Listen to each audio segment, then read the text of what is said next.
Hi నమస్తే welcome to my channel Swapna creative works. ఈరోజు recipe వచ్చేసి తోటకూర పకోడీ. మామూలుగా ఆకుకూరలు పిల్లలకి పెట్టాలంటే అస్సలు ఇష్టంగా తినరు కదా, ఇలా పకోడీలా చేసి పెట్టండి, చాలా ఇష్టంగా తింటారు. దీనికి తోటకూర ఒక చిన్న కట్ట తీసుకొని సన్నగా తరిగి పక్కన పెట్టుకోవాలి.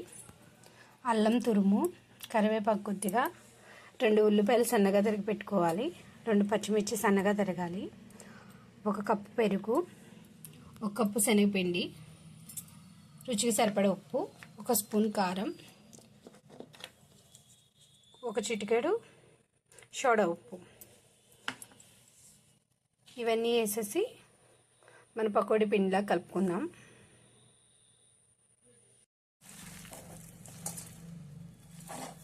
ఇలా అన్నీ వేసి బాగా కలుపుకోవాలి.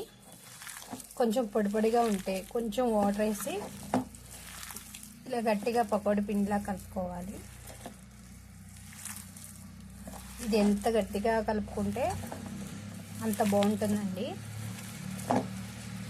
ఇలా ఒక 10 నిమిషాలు కలుపుతూ ఉంటే టేస్ట్ కూడా బాగుంటుంది పకోడీ.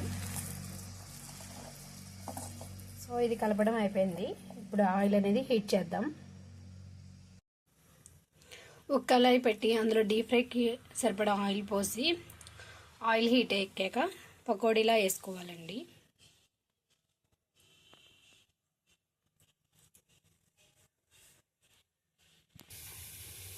ఇలా పకోడీలా వేసి బాగా ఎర్రగా వేయించుకోవాలి.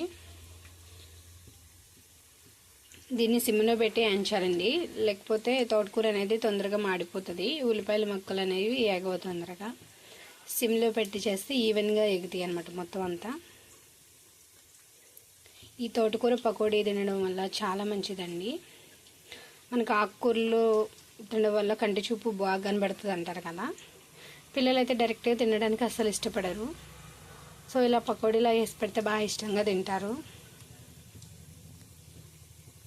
ఈవినింగ్ స్నాక్లా కూడా మంచిగా ఉపయోగపడుతుంది.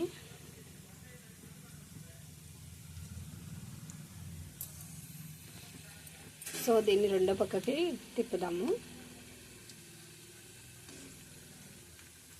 ఇలా తిప్పి 2 పక్కన కాలనివ్వాలి. ఇలా ఎర్రగా వేగాక ప్లేట్లోకి తీసేసుకోవాలి.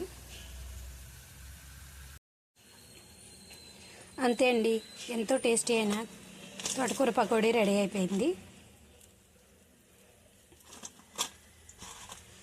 చూసారు కదా ఎంత క్రిస్పీగా వచ్చిందో. మీరు కూడా ట్రై చేయండి. Please subscribe to my channel. Thanks for watching.